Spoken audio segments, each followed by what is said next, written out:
Guys and gals, how you doing? Hey, thanks for showing up. You probably know I got my favorite person in the whole world, Kellie Pickler, here with me, and she is jacked up today. I am so jacked. Jacked on Jack. It is CMA week for everybody, and she started her coffee early this morning. Yes, I started my coffee last night. What did you say that you hosted something with Anderson Cooper and they brought this ginormous coffee cup out.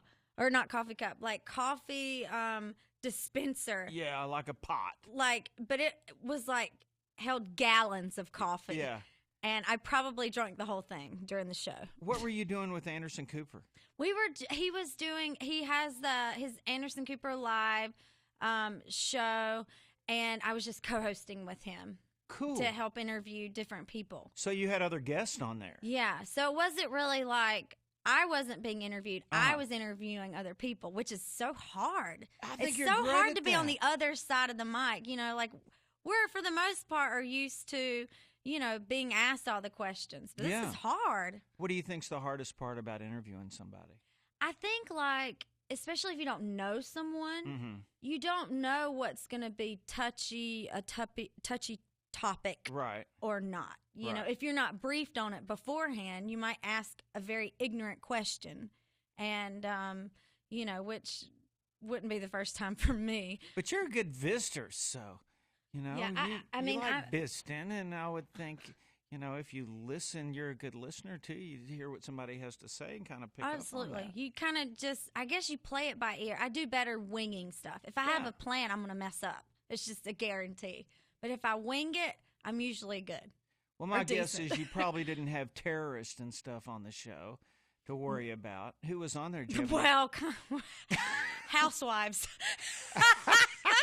Okay, so you did have terrorists. You said it, I didn't say it. I don't want her fans to come after me. They're serious. They are serious. Serious fans. What kind of housewives?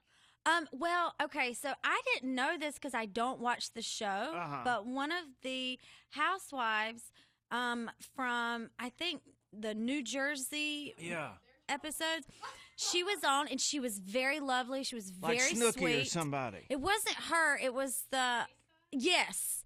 But she was very kind, and her friends that came with her were so sweet.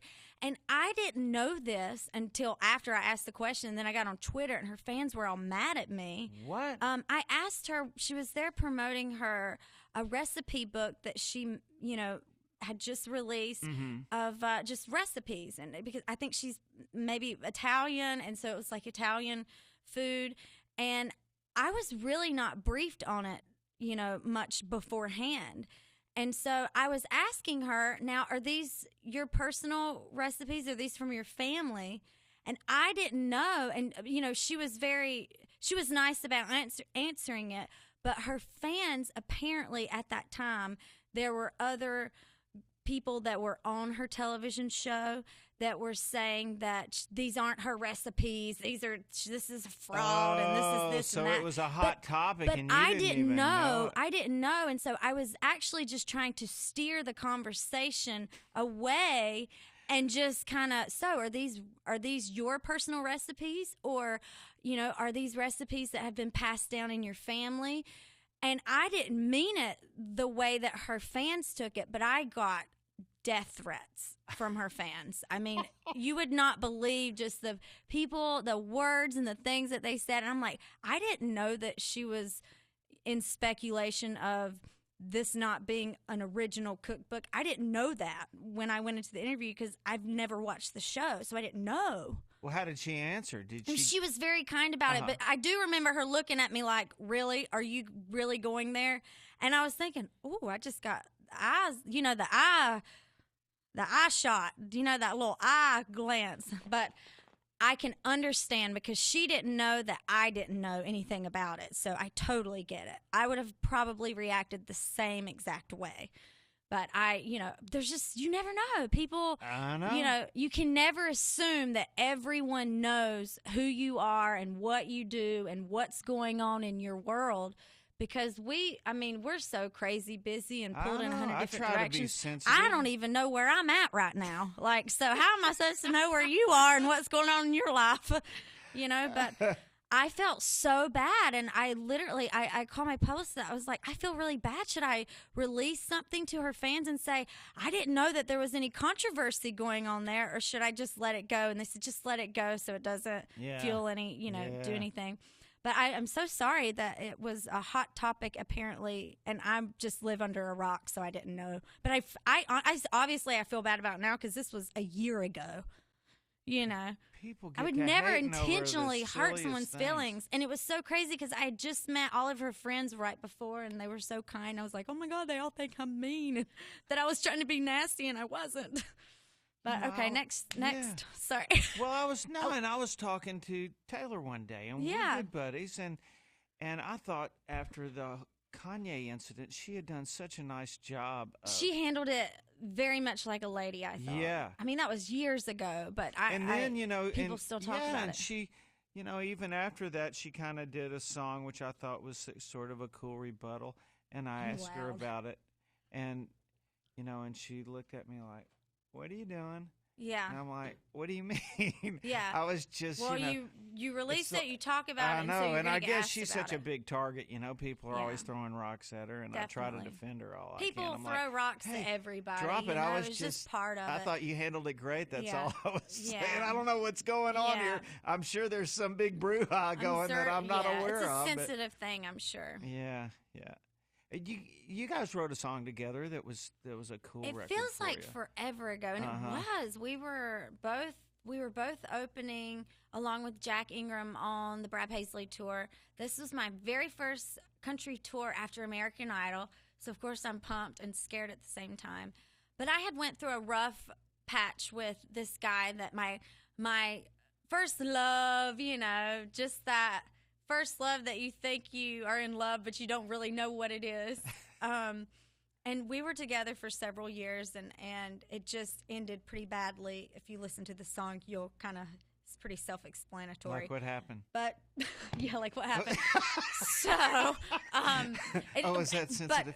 But we were on tour with Brad, and I had just come off stage from opening, and Taylor had finished her set. And I was venting to her about this, particular boy and what happened and all that. And so she just grabbed her guitar, and we wrote Best Days of Your Life. And no intentions of recording it. We just made this little bitty work tape on her laptop. And my record company had heard it at the time, and they were like, we love this. You should go in and cut it and whatnot. And so we did, and she was very kind and sweet to come in the studio and sing vocals on it, and we shot the video together, and it was good. That's cool. What do you think about her getting the Pinnacle Award? Have you heard about that? I haven't heard this. There's an award that the CMA has only given once before, and they gave it to Garth. Wow. And they announced today that it's called the Pinnacle Award that she'll be receiving at the CMA Awards. That's wonderful. Yeah, and it's sort of for somebody it's like internationally, just kind of that worldwide explosion. Yeah, I think we really haven't had an artist that's blown up like that since then, I mean, she has just blossomed into, she's the biggest superstar in the world, I think that's amazing. Yeah. That's wonderful. But so I didn't know that. That's amazing. Yeah, it's good. Yeah, I guess I thought they were going to. She's definitely open. I think it's really helped bring people, even a younger generation to our format, and I think she's definitely kind of opened the door to people that might not have grown up on country music or listened to country music. I think she's definitely brought a whole other following to our format, which is awesome for everyone that's in the country music family. Well, you have too. Well, not on that level. She's a worldwide superstar. She can't go anywhere. But did you see you on Dancing with the Stars? I first of all, I cannot even believe that I was even on the show. It took me several seasons to commit to doing it. Like, I'd been asked 4 or 5 seasons before, and I was always so scared, or I was in the middle of a tour, and schedule-wise it wouldn't work. And bottom line is I was terrified to death. And I think I told you this when we were in Atlanta doing a show. that my grandpa had talked me into doing the show in the first place because it's his favorite show. He was more excited about me being on Dancing with the Stars than when I made it on American Idol. And he took me to my Idol audition and waited in line with me all day. And so when he found out I was asked to be on Dancing with the Stars again, he's like, if you don't do this, you're not my favorite granddaughter. And I went, Grandpa, I'm your only granddaughter. I'm just the only grandchild, so I'm always the favorite and the least favorite at the same time. But I don't know. It was a lovely experience, and I would do it again in a heartbeat. It was hard. It was tough, but I would totally do it again if they did another All-Star season and I could go back. I mean, you were like a cheerleader or something in school, right? I cheered for 2 years in high school, which was many moons ago. And so I knew what my strength was walking into the competition. I knew my strength was my flexibility and, just trying to learn choreography and whatnot. The fact that big dudes could throw you up in the air. Yeah, and I was catch the you. flyer in school. I was like a peanut when I was in high school. I was so tiny, and so I was the girl that they always threw up in the air and would forget to catch. So I'm sure that explains a lot. But no, I was used to being thrown around like that, and so I too, going into a show like that, for me, just being a solo by myself, I'm used to just, if I get up there and make a fool of myself, I'm making a fool of me.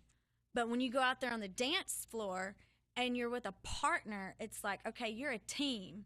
It's like, I'm not out here by myself. I'm with another person. And everything that I do is going to be a reflection of Derek and his teachings and, his work. So you have to go into it almost in a selfless manner where you realize that, okay, this is not my career. This is Derek's career. This is what he does for a living. Mm-hmm. And after the show's over, he's going to keep doing this. I'm going to, continue making country music, and I'm going back to my, my foundation, my job. So if I win or lose, if I get out there and fall on my butt, it's okay.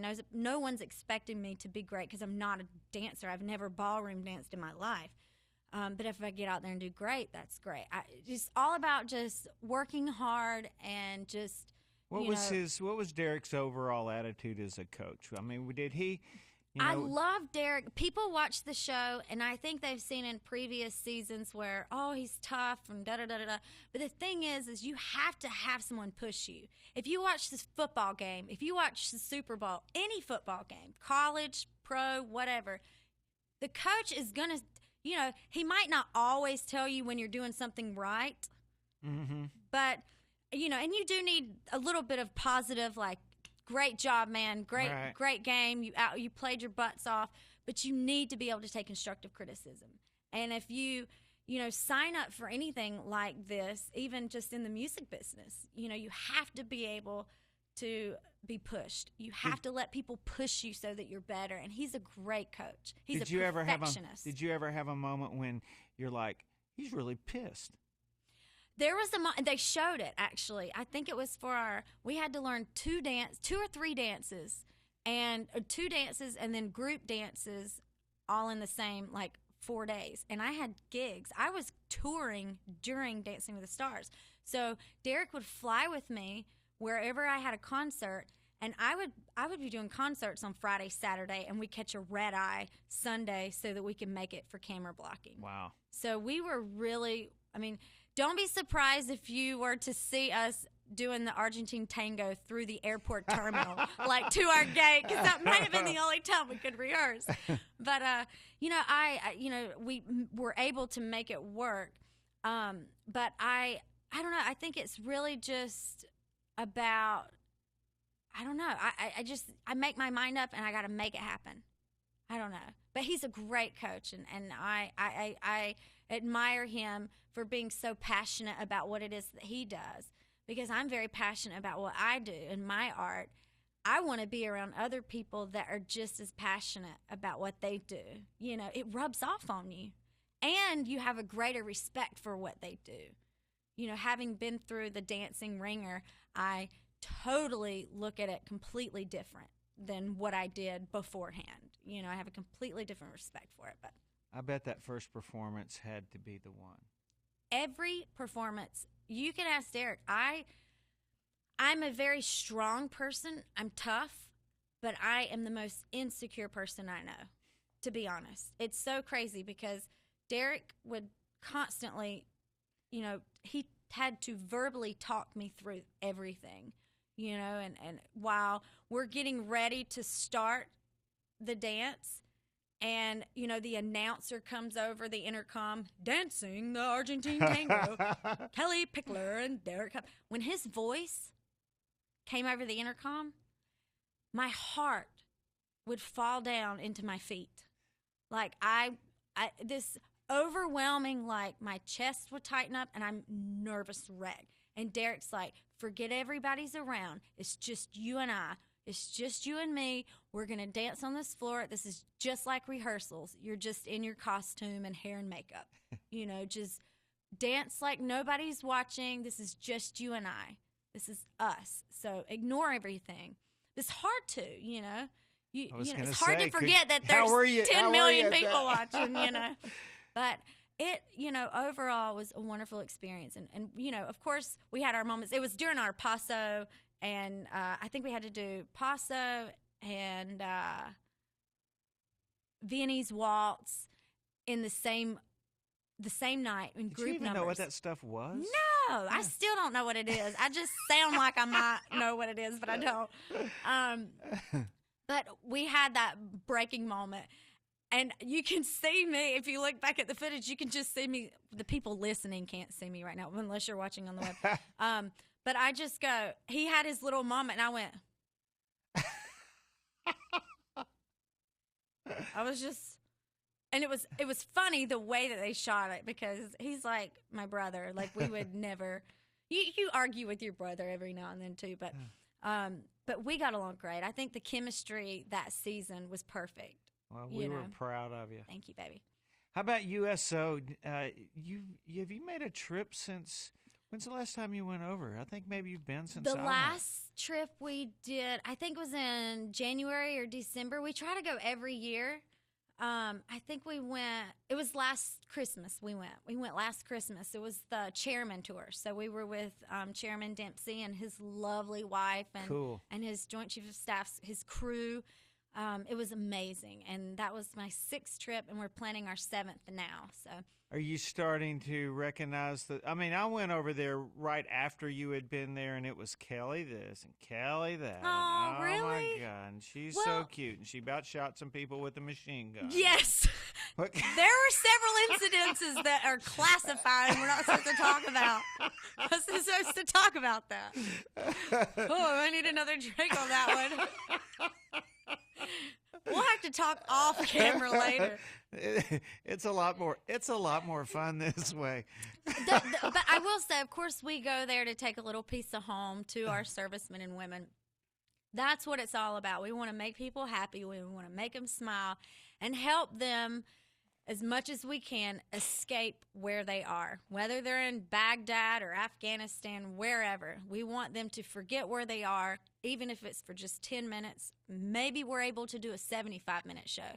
We don't pick how long we perform because we're on military time. You know what I mean? They might come to you and say, you got to catch this Black Hawk or you're stuck. Right. Like you're on military time. So I am taking orders from a higher power, just like everyone in service there is taking an order. So it's not the Kellie Pickler show. It is the USO, and we are on their watch, military time. So what's the thing that, like on your last trip, that made an impression on you? I know we've talked about this before, and you talked about a lady in a market, but what about some of our troops? Can you? I think, some of my favorite trips, I think, are the holiday tours. I love going over the holidays because I feel that is such a sensitive time for all of them because, it's like Halloween. They want to be home to see their little kids dress up in their trick-or-treating outfits and take them personally door to door and watch them get candy. And that's something I think that we all kind of take for granted. They want to be there at Thanksgiving to cut the turkey You know, they want to be there at Christmas to see their kids open their presents. They want to be there on New Year's, you know, to celebrate with their family. You know, I think going over the holidays is the most touching time of the year to go, because it's, I think, so much harder for them. Yeah, I mean, to that, because I went with Admiral Mullins over there at Christmas. Yes. And I think sometimes we just have our brain set to the fact that these servicemen are over there, and, you know, they're missing Christmas with their kids, and their wives are home with the kids and whatever. Mm-hmm. And I ran into so many service women over there. The husband's back kids. home, and they're, you know, it's amazing because people have somewhat of a stereotype that, you know, if you're in service, it's a man's job. But let me tell you, the women that are over there, I've shaken their hands, and let me tell you, they can shake your hand about harder than any of the guys, and they are in it to win it. They are so motivated, and so there was a girl, a lieutenant that she was my age. This was the last memorial trip that we took, and she was my age, and she's a lieutenant, and so she's the woman, and she's, you know, telling these guys, this is what you're gonna do, you know. But it was so inspiring to be with her. She was our caretaker the whole time that we were there. She was, you know, making sure we were where we needed to be and safe and whatnot. And just to know she's my age, and she's over there, and she is rocking it. You know what I mean? Yeah. And she's the voice for her camp, and her group. So it was really, really neat to see that. We're on American Forces Radio as well, so I know they love listening to you and hearing this. Oh, this is great. Yeah, what about your new song, this gypsy tune you got going? Yeah. My husband Kyle actually co-wrote this song. Oh, good. And I thought you were avoiding Kyle's music for some reason. No. Well, we wrote for the last album, and we wrote the album title for this album. It's called The Woman I Am, out November 11th. But I had to plug that in there. There you go. That's what we're doing. Was that very natural? It didn't come across very natural, did it? Okay. I think it worked. Yeah, it did work. When's it coming out again? Did I mention it's coming out November 11th? Yes. That's like next week. Yes, Monday. Yes. Like next Monday. Veterans Day. Veterans Day. Yeah. Perfect. See? How could we forget that? All right. So, so November 11th. Does it look like this? It does look like that. Wow, that's it. Wow, it looks just like this. You know what? Identical to that. And I can't wait for you to hear it too. So I can't wait either. I can't wait for you to hear it. Why is there a CD in there? Oh, there is one. There is one. I have heard the single, and it sounds great. Thank you. Yeah. I love this song. It's such a fun, free song, I think. And, I had met this elderly lady several weeks back, and she said, this song kind of made me feel like I was a teenager again. And I thought, man, that's so cool. That's what you want to do, you know? And sometimes it's great to just take people back in time. But I love that this kind of captures like a free spirit kind of a girl. And you can be married and you can have kids, but you can still have that part of you that's childlike. I think that there, of course, as you get older, you have to mature, you have to grow up, and there's, adult responsibilities that you have to take on. But there's a small part of you that has to remain childlike. There has to be a part of you that believes in something that's not tangible, that believes in something that's not there, that you can't see. It's almost like having faith like a child. And I feel like this song in some ways kind of captures that. You can be married and have kids and settle down. You don't have to be an artist out on the road touring to be a traveling circus train. I'm a circus train, but not just literally, like mentally I am. And inside, I have these dreams and these goals and these things that, I think we all need to be passionate about living. I think there's a big difference in being alive and living. There's a big difference. And it's like, while I'm alive, buddy, I want to live. I want to live. And I feel like this song kind of captures that. Maybe if I were to have come with a warning label for Kyle, poor Kyle, my husband, bless his heart, he didn't know what he signed up for until he got it, till he signed the papers. But I think this song really kind of captures that fun, free spirit, and just that curiosity about life and the world and what's around the bend, and just that uncertainty of what's ahead. I don't know. I'm rambling. I'm a rambler. That's good. I think the last time I ran into him, I asked him how his girlfriend was doing, and he goes, huh? Yeah. Said, what? How is his girlfriend doing? This is the first I'm hearing of this. I said, man, I've been married 30 years. I said, if I ever stop calling Barbara my girlfriend, you got it. You're right. You know what we call it? We call it the salad days. Like you have your different courses throughout your meals, and we always want to live in the salad days. I don't know. I think you can start with dessert. Yeah. Hey, yeah. Now with you. You know what? It's so funny because my grandpa Ken, I remember him taking me out to dinner one time, and we were about to order our meal, and he's like, you know what? Let's start with dessert. And I'm like, we are kin. I love you. We are related. So it is great because dessert never tastes the same when you take it home and eat it. You got to have it there first. You can always heat up your food. Yeah. But the dessert, you need it there. So you need to always make room for dessert. So, we'll start with dessert, an appetizer, and the other courses. And we end on dessert, too. Yeah? How's Christmas changed for you since you got married? I honestly, not to get dark or heavy, but meeting Kyle and having him a part of my life, he's my best friend. Christmas is so much more of an enjoyable holiday. It feels so much more like a celebration now that I have him as, my sanctuary and my safe place. Family. Yeah, he's my family. And it's like for Christmas, I look forward to it so much more now than what I did. And, I've been asked about, what are you going to do for Christmas? Way back in the early part of my career, during American Idol. And honestly, it was a very tough time for me. I never have really felt like I had that sanctuary and that safe place to call home, to be honest. And I'm so blessed to have that, safe place now.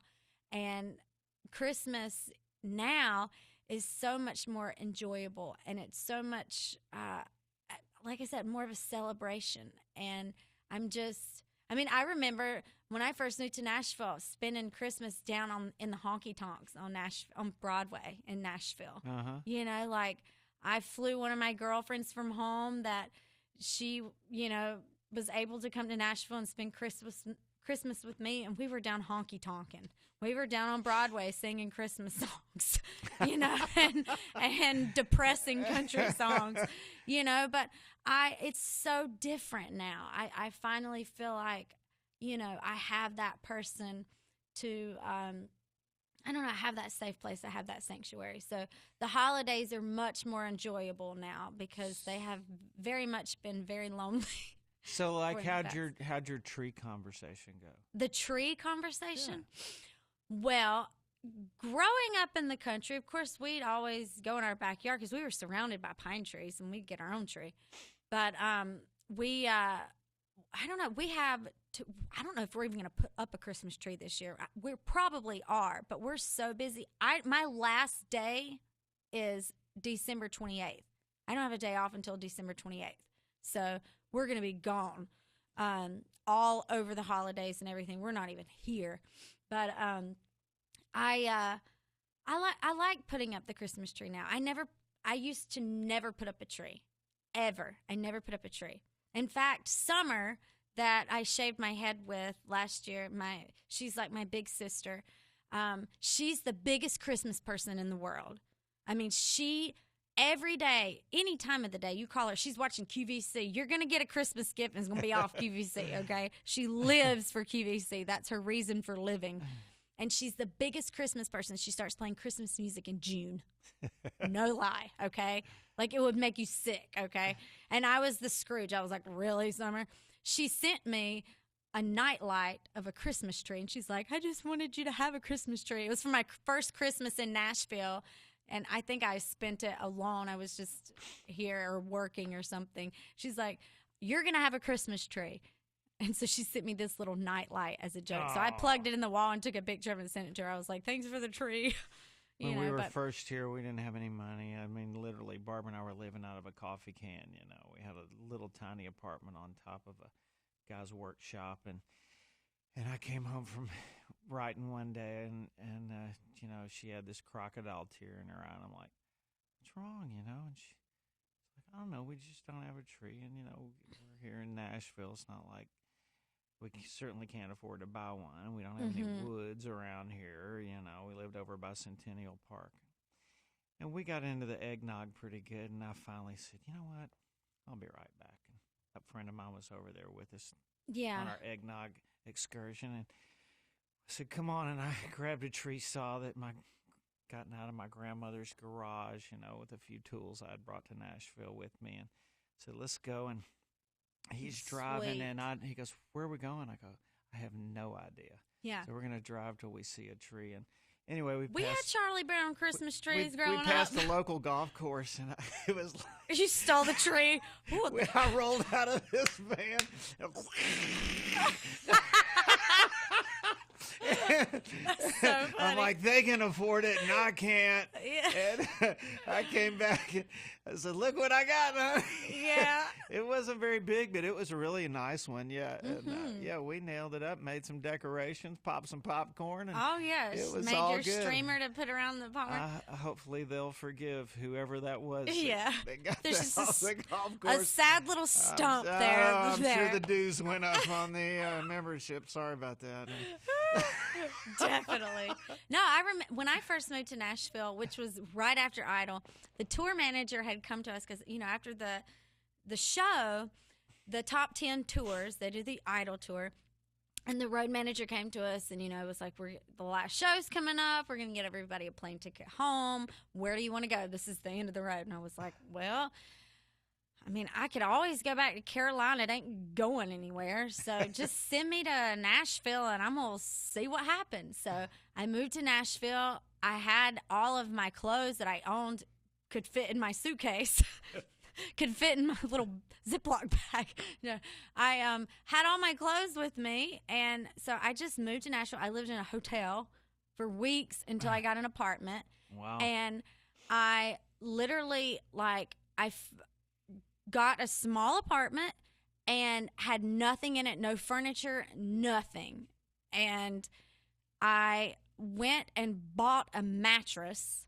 I slept on the floor on a mattress. All I had when I bought started renting that apartment, all I had was a mattress that I had rented that I had bought on the way from North Carolina. I flew home, and a girlfriend of mine got in a U-Haul truck. We rented a U-Haul truck. Kellie Pickler, drove a U-Haul truck from North Carolina to Tennessee with all, you know, what little belongings I had, you know, pictures and little whatnots and stuff. And I drove to Nashville, and I bought a mattress on the way. That's one reason why I got a U-Haul truck, so I could buy a mattress. I had no bed, nothing. So we stopped somewhere in North Carolina in this tiny little town. I went in, I bought a mattress, and I moved here by myself. And when you come into the apartment, you know, you think, oh, Kellie Pickler, American Idol, da-da-da-da-da. You come over, all I have is a mattress. I didn't even have a box spring. A mattress on the floor and some toilet paper. And that was all I had when I first moved to Nashville. Essentials. Yes, everything you need. And it was, you know, a lot of eating out and whatnot, but a lot of microwavable food. I did have a microwave. But I really started completely from scratch when I came to Nashville. And there's something so liberating about doing that. Yeah. And, you know, it does make you appreciate what you are so blessed to have down the road. You know, I've been so blessed that now I have more than just a mattress, and I have a box spring too. Bedside you know, table. I have a whole bed now. I have a bedroom suite. But I appreciate it so much more because I will never forget where I came from and the process that I went through, and you know, the roads that led me to Nashville. And you never stop paying your dues, and you shouldn't, because nothing should be just given to you. You know, I think that you should never wake up in the morning and ever feel a sense of entitlement for anything. I just think that there is, you always should work hard at whatever it is that you do. And, you know, I was always raised, if you don't work, you don't eat. You know what I mean? It's like work. You work hard, take pride in your job, take pride in your craft. And it rubs off on people. People see you being motivated and how fired up you are about what you do. They want to be the same way, you know? It rubs off on them. You hope it does. You know, I was luckily, my grandfather that had a big part in raising me, my grandpa Pickler, he worked. My family came from peanuts, you know, just no money. And I watched my grandpa work and work. My grandmother taught my grandpa how to read and write because he had to quit school so young, way back in the day. And he was tormented and bullied because of, you know, the things that he didn't have. His mother made his clothes out of potato sack bags, pretty much. And I watched my grandpa turn nothing into something. But he worked for it. And to this day, you know, he's 78 years old, and he's retired, but he still works. You know, he still wants to work. He mows his own yard, and he fixes his roof if there's a leak. And I admire that in him because he takes pride in it and being a man and not wanting a handout. And he never sticks his hand out for anything, you know. He's just worked hard his whole life, and I admire him for that. I can tell you learned something from him. Definitely. All right, now I know we got a bunch of folks who are dying to talk to you, so before I let you out of here, let's get a couple of questions and see what the fans are up to. We have one guy all the way from Singapore. Wow. Is his name Jeremy? It is. It is. Hi, Jeremy. You know him. He said he woke up from his sleep to tune in. Oh, it's what time is it there? Oh, it's 4 a.m. Yeah, so dedication right there. Yes, it's Jeremy Chua. Is it C-H-U-A? C-H-U-A, yeah. Yeah. I see him on Twitter every single time I get on there. He's always tweeting. He loves him some Kelly. Well, he wants to know, what's your top 10 songs on your playlist right now? We're not going to make you list all 10, just a few. Yeah. You know what? Top 10, or just some of my favorites. I listen to vinyl records. I'm a big vinyl collector. So I love, especially when some of the newer artists, you know, release albums. I have Casey Musgraves. I have her new album on the vinyl. I don't have the hard copy CD. I listen to her vinyl, and I love it. It's amazing. I love Jamie Johnson's music. I love having his record on vinyl. I think it's That Lonesome Song is the album that he put on vinyl. And I love, you know, I go back to my Tammy Wynette records. I love Dolly. I love Loretta. You know, I go through these little stages of, okay, everything's Waylon Jennings. This is Waylon Jennings week. Or this is Merle Haggard week. Or this is, you know, Loretta week, you know. And I'm a big vinyl collector, and I love vinyl records. I love that sound. My grandmother, cool. I got her record player when she passed away. My grandpa Pickler gave it to me, and all of her old vinyls. And so I just started collecting them after she passed away. And so it's set up in our house where it sounds like, when I put in the vinyl record, it sounds like all through the house you can hear it kind of echoing through the hallway. And it feels like they're in my home singing in my living room. You know what I mean? It just has that live band sounds. So those will probably always be some of my, you know, on the top playlist. Bianca wants to know what song off your new album are you most looking forward to performing live? There's a song. First of all, I'm so proud of this record. I'm so happy of how it turned out. All of the songs are special in their own way. I think as far as fun songs go, there are, of course, I love doing Little Bit Gypsy. It's fun. It's always great to do singles, too, where people know the words to the song. You know, they're more familiar with it. Red High Heels is fun. People know the words to it. But there's a new song called Bonnie and Clyde that I wrote with my husband and Liz Rose. And it's just a fun, rockin' song that, you know, really captures, is kind of like the Bonnie and Clyde story. But today, you kind of, I'm your Bonnie and you're my Clyde. You know, we might not bring out the best in each other. We might bring out the crazy in each other. We're going to have fun doing it, you know. I'm really excited about that. I think we're going to start opening our shows with that song. There's a woman on here, Greta, who says you need to release that song as a single, just judging from the clip she heard. So. Oh, from Bonnie and Clyde? Yeah. Oh, cool. Yeah, I'm really excited about that song. It's really fun and up-tempo. And there's another song on there called Ain't No Cure for Crazy.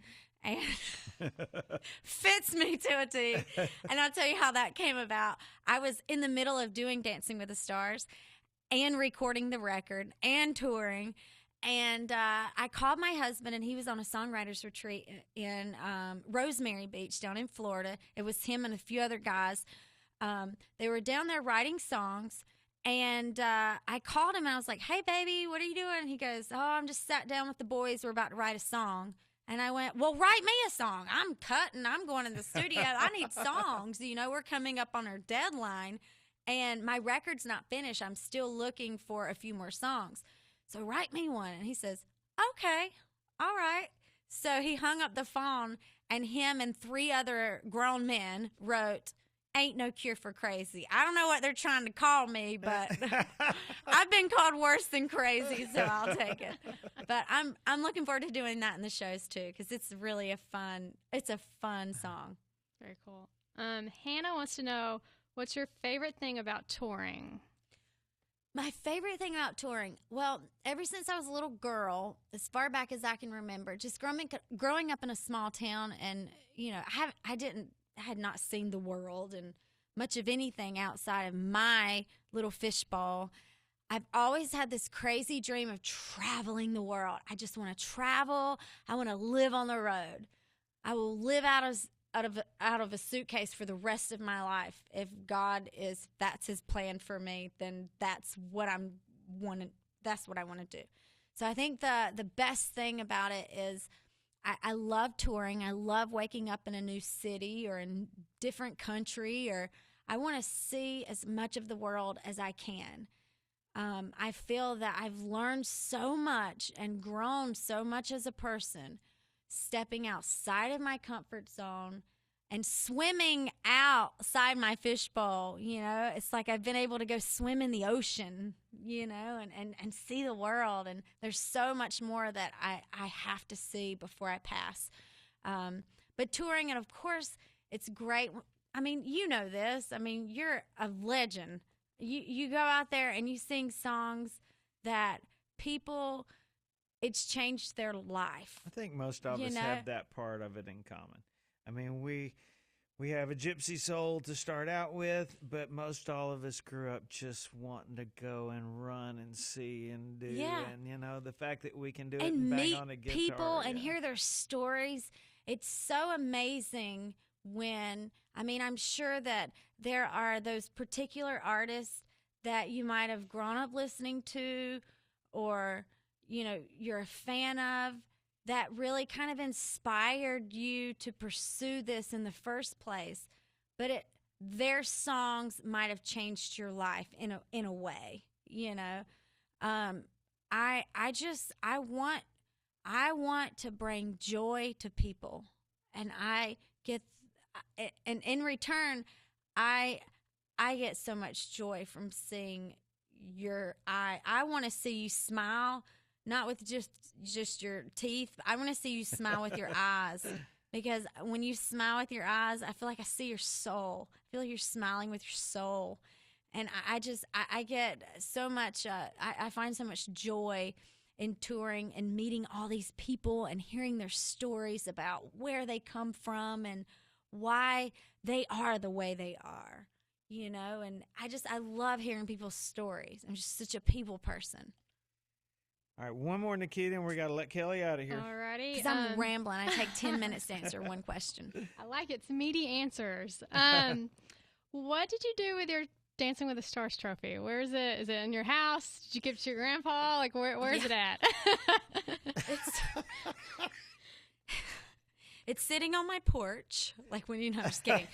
It's actually shortly after Derek and I won, the Country Music Hall of Fame reached out to me and asked what I was planning on doing with the trophy. It was originally going in Grandpa Ken's bedroom. He was living with us at the time, and he was going to put it on his nightstand. Like, that's his trophy. Clearly, he worked so hard for it. And all that clapping that he did in the audience, he earned that. You don't know what he's been through now. Exactly. But they called and asked what we were going to do with it. I said, well, it was going to go in Grandpa's bedroom on his nightstand, pretty much. And they wanted to know if they could display it in the Country Music Hall of Fame. And I said, well, you're going to have to ask Grandpa. And Grandpa was beside me when I got the phone call from my management.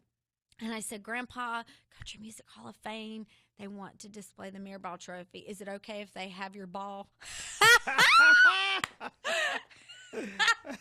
He's like, well, he's like, only for a year. No, but he's like, absolutely, that would be amazing. That's an honor. So of course, I mean, you're in the best company in the world, in the Country Music Hall of Fame. So it's now currently on display at the Country Music Hall of Fame, along with the costume that I was wearing when Derek and I were crowned the champions. So that's where my ball is. He did Grandpa's get a ball. moment with it to bond. Right? Yeah, he got to bond with the ball, and then he had to part ways with the ball. So Grandpa That's had to. awesome. Man, My grandpa gave the Country Music Hall of Fame his ball. It's so good to see you. Thanks for coming in. Thank you, love. And all you folks listening at home, this is coming out November 11th, next Monday, Veterans Day. Yes. And it looks just like this. That's exactly what it looks And like. I would say Kellie would probably tell you, you really should get one of these. Oh, absolutely. Thanks for tuning in again, and my dear buddy for coming to Thank see you. us. And we'll see you next time kicking around here at the ACC O'Reilly Studio at Ponderosa. Checking out.